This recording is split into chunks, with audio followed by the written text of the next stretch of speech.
Welcome, ladies and gentlemen, to a special program. I have with me my good friends, Miss Laura Irwin. Welcome, Miss Irwin. Thank you. And Mr. James Holder. Welcome, Mr. Holder. Welcome, Miss Dear. It's so good to see you all. I just love this time of year because we get to talk about new beginnings. We get to talk about growth in our lives and things that we can do to make a difference in our world, in our community. Each and every year you all come in and get to speak with me, and I get to enjoy a conversation with you all about the exciting Martin Luther King Jr. Parade that's coming up in just a few days here. That's right. And we're trying to get ready for that and working diligently. And you all have been working for, well, pretty much year-round on this, don't you, Miss Irwin? Yes, sir. Yes, you Very have. much Right. year-round. It takes a lot of people, does it not? It does. And a lot of time. Right. Yes, yes. And Mr. Holder, how many years have we been doing the Martin Luther King Parade? This is our 23rd year. Time went by fast, but it been a pleasure. I really have enjoyed it. It was more than I could have dreamed from the beginning to this time. Well, we really had good support. The community really supported us. Now, Mr. Holder, you have a good group of people who work behind the scenes, don't you? Yes, we have some very dedicated, hard-working people that work behind the scene. Seem like going unnoticed, but they work faithful each year. We wouldn't be able to do it without the help that we get from our secretary and the other members, even the ones that join in on the Saturday morning and help us out. So we've really been blessed. We've been blessed with good sponsors, especially the Chrysler Place and their staff. They've been real good about helping us furnish cars and everything for us. And the Dublin Chevrolet. They've been supporters almost from the very beginning, the Chevrolet Place. And Mr. Holder, there's one thing about you, and Miss Irwin as well, but my first impression was y'all are real workers. Yes. And, first impressions, a lot of times are true. Sometimes we miss the mark a little bit. The old saying, you can't judge a book by the cover. But you all have always been very hard workers. You can tell you're passionate about what you do. But when people who walk before us make such a big difference, not only in our own lives, but in others around us, we want to follow suit. Yes. Yeah, Yes. and that's the desire. That's always been your desire, hasn't it, Mr. Holder? It has always been a passion of mine. I love people. I love helping people. I started working downtown at Oaks Drugstore at an early age, and I got a chance to own to Bell's Matthew when it was downtown, and I got a chance to be in the mainstream of people. I seen a lot of changes, from the beginning to where we at now. It's amazing the progress that we have made in Dublin and Lawrence County since I've been born, and since I've been big enough to, share in what's going on. I had some people that gave me an opportunity. I came up. We didn't have a lot of money, but my grandparents and my parents taught us the value. They taught us the value of a dollar. They taught us the value of friendship, and that just has stayed with me all the time, from that time up until this time. And I just enjoy people. I'll be so excited, when we turn that corner, going down Jackson Street, Yes. And see all those people. That's what my dream was. To see young people that have gotten involved, since we've been beginning. And that's what my dream was, because Dr. King talked about little white girl, little white children and black children joining hands together. And it's so much. I remember during the second grade time, it wasn't near like it is now. It's more. The more we come together, the more things is possible. and you know, and I just seen Dublin is good for working together in all ways. I had some good people. I started off in civil rights early. Reverend Dr. Amos Holmes, Mr. Warren McClellan, and others. And, you know, I got involved with voting and voters education. And we still do that today, voters education, get out to vote, you know. And you know, I just really been blessed. We live in a critical time now. And we came out this year. We support law enforcement. You know, we want to be together, and we need law enforcement. And so we've been supported of law enforcement on the national basis, SCLC. Mr. Ron, you know, we used to be a national organization, but now we are international organization. We do a lot of work. There's a lot of people that still not free, that want to be free. And they say no better people to teach nonviolence and freedom than the SCLC. Yes. And so they're calling us all around the world. And if people would follow that example, Mr. Holder, that you're just saying, and all of us get off track, or many of us, we should say, will get off track at times and get passionate about things that maybe, you know, steer in the wrong direction. But you can't let anger take you over. That's true. And order is so important, and handling things in the proper way, you're going to be successful. Right. Dr. King taught us that. He was the prime example of how to conduct yourself and to stand up and have maybe an argument, to have a disagreement, right? Yes. And still walk away and be able to shake hands as men and women. Right. That's another part of the SCLC, conflict resolution. Turn to each other, not on each other. That's what That's good. All right. Yeah, turn to each other, not on each other. Right. Yes, Right. sir. We all made together. Yes. And the Lord put us together. And he knew what he was doing. And we work better when we work together, regardless. I got a lot of friends in all races. Right. Yes, sir. What year did you grow up when you said, you know, coming through school, when you said you worked downtown at Oaks and Bell? What year was that? Well, it was in the 50s that I was downtown. It was somewhere around 1955. Everything was downtown. Everything was downtown then. Right. Yeah. For younger people, you know, they can't imagine the mall wasn't there. That whole end of town was farmland, woods. We had nothing out there. No school, no, you know, nothing out that way. Right. So everything was the hub, was downtown, and you got to meet a lot of different people. Right. I worked in the delivery when I got old enough to get my license. And, you know, I would go out and meet a lot of people. And then, you know, later I was working at Bell's, and I got a chance to meet a lot of people. And I'm still meeting a lot of people. Yes. Right. And you have to be outgoing. You have to continue to meet people and encourage those around us. That should be all of our goals. And to continue to work together. Again, like you say, diversity is so important. Right. We miss so much when we don't look where others are coming from and try to see their point of view and then work through any issues that you may have. That's Right. In fact, that's how we me beginning, Ms. Abby and I met up at the post office, and you know, talked about starting a parade, and look what we have now. Yeah, right. And you always put feet on things. So Right. That's what I say about y'all. Y'all go to work. Y'all get it done. You don't pass on and say, well, somebody, you know, got to do it, or I don't have time to do it. And Ms. Irwin, I see you involved in so much around the community and encouraging people through scholarships at schools, through your church, whatever it may be. You believe in working for the betterment of our community. Thank you.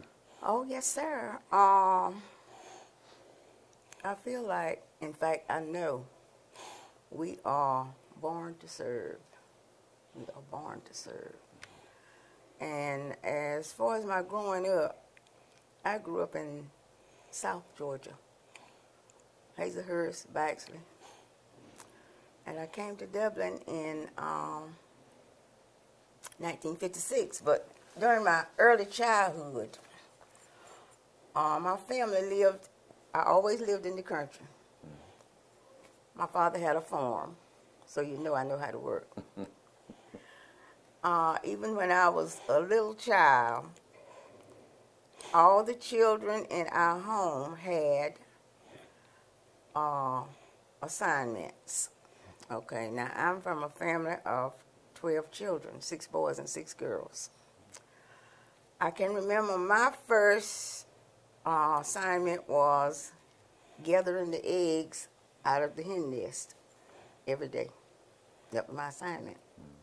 So everybody had something to do. We had it written down on the wall. And when I was about 12 years old, we've always been in church, always. My father's father, who was deceased before I was born, was a Baptist preacher. When I was 10 years old, my dad became a Baptist preacher. And my father was a man who loved mankind.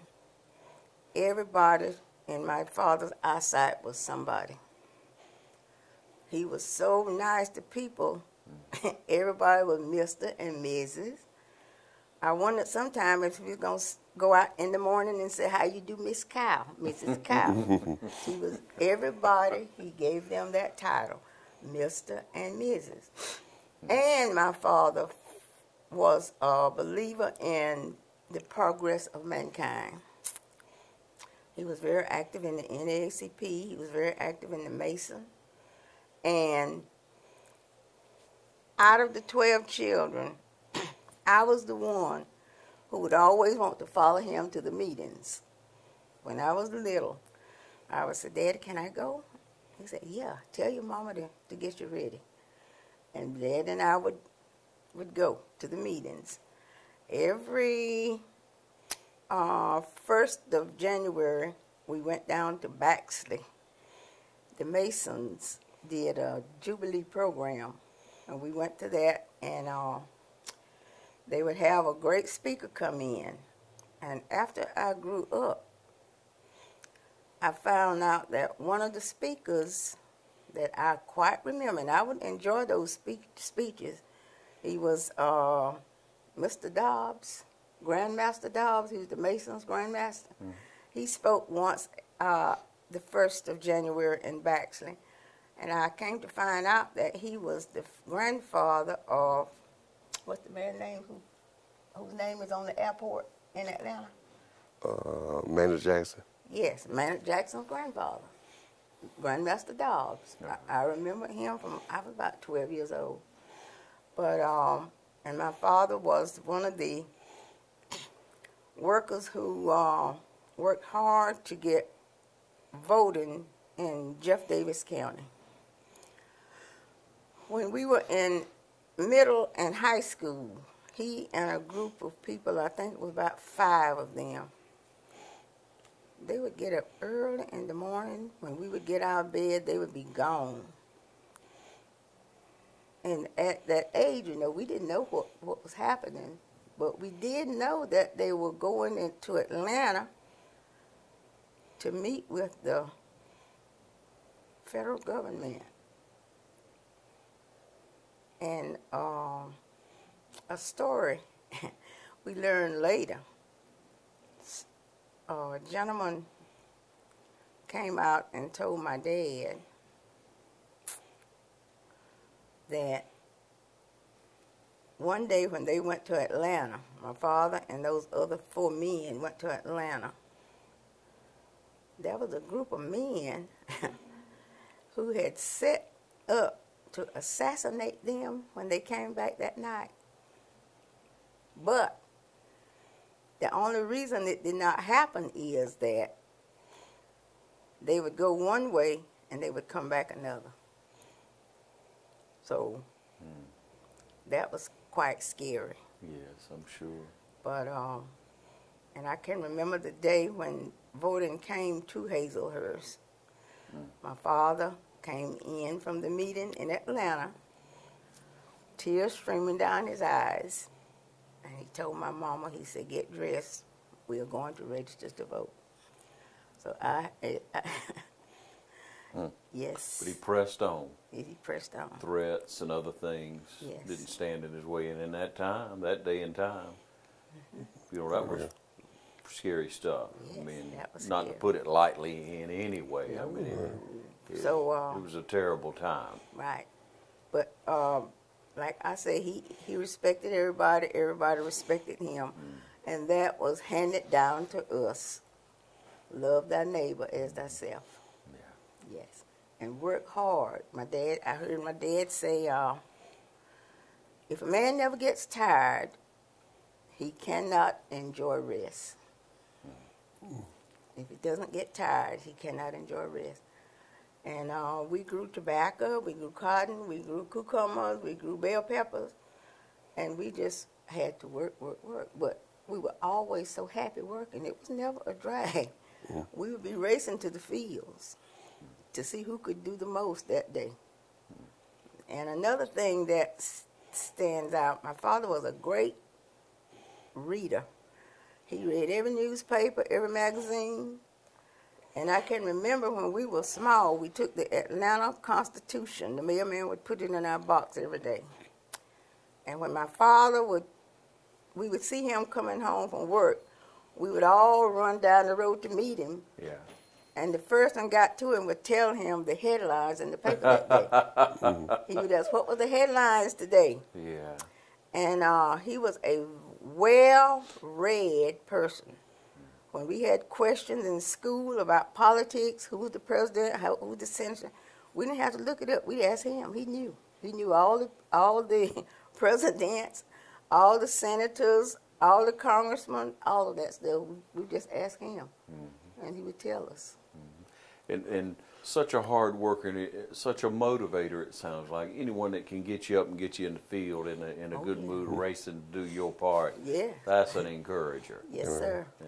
And he's encouraged you so much, and now you're able to encourage other people and encourage people to be accountable as well. Yes. So today, ladies and gentlemen, you're accountable to be a part of the Martin Luther King Jr. Parade here in Dublin, Lawrence County. Yes. You need to do your part. These two people have worked tirelessly through the years, and you're encouraged as young people, as middle-aged people, as older people. If you haven't, get involved. Please get involved. It's coming up before we know it. We're going to give you more details on that, and I'm going to take a break from this wonderful story that stories that we've heard here, and we'll be back in just a moment to tell you more about the parade. Okay. Portions of this program are brought to you in part by Fairview Park Hospital, a leader in healthcare for Dublin, Lawrence, and surrounding communities. Providing specialty services through facilities such as our Sleep Center, the Heart Center, and Women's Imaging Center. All right, we welcome you back, ladies and gentlemen. Again, speaking with Mr. James Holder, Miss Laura Irwin, and I hope you're enjoying the program as much as I am today. Love to visit with you all and share. You can tell how compassionate they are, just good people. So, Mr. Holder, tell us about the date for the parade this year. Yes, Mr. Runders, the 23rd annual Dr. Martin Luther King Parade right here in Dublin, Georgia. The Saturday, January the 14th at 12 noon, starting at downtown Dublin like all the other parades do. Our theme this year is Break Every Chain, the dream must go on. And the entry fee for the parade is $35. And you can contact myself, James Holder, 478-697-1366, or Miss Laura Irwin at 478-272-3966, or Miss Nadine Hunt at 478-272-5983. And we welcome you to be into the annual Dr. Martin Luther King, and that's Saturday, January 14th at 12 noon in downtown Dublin. And the deadline for entering this parade is January 10th. And we welcome each one to come out and support us as you have in the past. We thank you for your support in the past, and we're looking forward for you all coming out again and help us make this a great day in Dublin and Lawrence County. It always is, isn't it, Mr. Holder? It is. And I always like to turn back the time and think about that rainy day that you tell about, because I could see it. I could just see that. And cold in January as it often is, and you know, the rain we had lately brings it back to mind too. Right. You know how cold and wet it was, and nobody wants to get their feet cold and get wet and get out in that mess and your head and everything. But you said the police chief called you and want to know if, are you still going on with it? What did you tell him, Mr. Holder? We told him, yes, we will go on with it. And we did. Like you said, it was raining, but it was cold, but that was the beginning. And had we not went on, who knows? But by being persistent and able to go on with it, this is what we have today.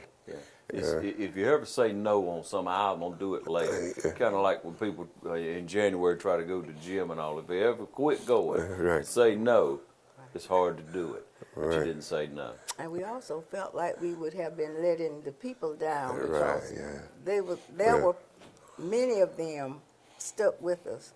They rode on their vehicles in their raincoats that Saturday, and we would have disappointed them had we said no. And we were just determined that we were going to go ahead and get started. And our Grand Marshal drove all the way from Savannah that day. What catastrophe that would have been had he come and found that we had said no. So we felt like whatever the outcome was, we were going to go on through with it. Definitely not quitters. That's right. And that made me think we definitely need to thank our elected officials that have been very supportive. Mr. Porter had been with us from the very beginning, that rainy day. He stuck with us, and other elected officials. And we certainly appreciate the support that we get from the elected officials. Yes, sir. And so with the date set and 23 years coming along here, who is our Grand Marshal this year? Our Grand Marshal this year is Mrs. Edna Jackson. She's from Savannah, Georgia, and she is the but she's the mayor who was just before this mayor came in. Okay. She is the and Miss Jackson is she is quite involved in the progression of civil rights and helping our people to get together and to get along. She has been involved since she was 9 years old. And just for a few of the highlights, she was at the, and Ms. Holder, you might want to help me out on this. She attended the Martin Luther King March in Washington when he made the great speech, I Have a Dream. Right. She, at the age of 18 at that time, took a busload of integrated, she made sure she said integrated students to that march that day. And from that time on, she has been a fighter. She was, like I said, she became involved with the NAACP when she was 9 years old. And she took time away from her college training to work with that organization. And after a few years, she came back to school and finished. And she has been with helping people to come together ever since then. She has done great work. She's done a lot for the city of Savannah. Oh, yes. In her tenure there. Yes, sir. In her tenure there, just a few of the things that she did was the city received AA bond rating, tourism increased to 13 million, jobs increased, city employees' salary adjustments were made, and the city had the highest number of international corporations located in the community in its history. That's bringing the community together to have that done. Yes, and sir. tourism, all of that, so important to Savannah, as it is to all our communities, That's but right. especially there. Within 1 year, she had, under her administration, 122 new police officers were hired, and over $4 million in construction was started, and another $50 million are approved to start this year. Unemployment decreased from 10% to 5%. Wow. And she has traveled greatly throughout the United States, Ghana, Nigeria, Israel, Turkey, and other countries. And she also, prior to being elected as mayor, she was re-elected to serve a third term as alderman at large on the Savannah City Council. And that was in 2007. And she served as mayor pro tem, and she was the first African-American female to hold that position on the council. How wonderful. Yes. And what an excellent opportunity to be able to meet Miss Jackson, to be able to visit with her, to have her here in our community, to share with all of us. But if you're a young person, you should get involved. She got involved at age 9. Age 9. Age 9, and has grown all her life doing for others, helping and bringing people together all throughout her community, throughout our state. And so we encourage you to be a part of the parade, to get in touch. Yes. We're really looking forward to an excellent year, hoping for more entries than ever, right? Right, Yes, right. And we like to encourage you to be there at 11 o'clock and start lining up, because we started off promptly at 12. 12 noon. 12 noon promptly. And again, it's on Saturday the 14th. Right. We're starting again. We want you there about 11, and then we'll start right at noon. Right. No. And local dignitaries will be there. The community will turn out. So many people in the parade. Yeah, and we get great support from the churches. We can't thank the churches enough for the support that we get from the churches. And our schools, we appreciate them for participating. Yeah, we got several bands coming this year again. Just to name a few is Savannah State is coming back again. Always a Fort great Valley. performance. Good. Fort Valley State University is coming back. Twigs is coming high back. school, we know those. And our local bands always support us. We just have great participation. And going back to my growing up, there's one thing I would like to mention here. When I came here to work, I came in 1956, and when I met the people in the Millville community, they were so very, very nice. They reminded me so much of the people at home. I did not meet a stranger. And that was one of the things that I told my parents. I said, the people here remind me so much of the people in our community at home. Everybody was so nice to me. Made your parents feel a lot better about it. Yes, sir. Yeah. And my father said, I think we have put her in a good place. Yes, sir. So in closing, if both of you maybe would share what America is like to you today, Mr. Holder. You've seen a lot of change. We've seen a lot of change. We have a lot of problems in America, but working together, I don't think there's any that we can't solve to make this a better place. If everybody just turn to each other, work with each other in our neighborhood, and in our city, in our state, and in our country, this will be a better place. And I love America. I wouldn't consider anywhere else but America. America is my home. Ms. Irwin, what would you say? Well, I always, my thoughts always go to the Bible. We know that God so loved the world that he gave his only begotten son. If we would think on those things, and the greatest commandment, love thy neighbor as thyself. And what puzzles me is, I don't know why some of us can get so bent out of shape, because we all are not the same. But if we love God and know God and honor God, God didn't make any mistakes. He didn't make any mistakes. He made you the way he wanted you to be, and he made me the way I wanted me to be. And why should I get up and get all bent out of shape because you are a little different from me? Right. If we love God, we accept that. He is the maker. He knows it all. We don't. So why would I stub my nose at you because you don't look like me? I love everybody. I truly do. I know you do, Miss Sarah. I do. I love everybody, the good, the bad, and the ugly. Yes, ma'am, that's a good way to put it. But, you know, if we just look out for each other, that's the example that you all have given for years. Just look out for each other. If I'm looking out for you and you're looking out for me, we're going to be all right. Yes. Sometimes it seems like we don't think it's enough, but God made enough for everybody. Yes, he did.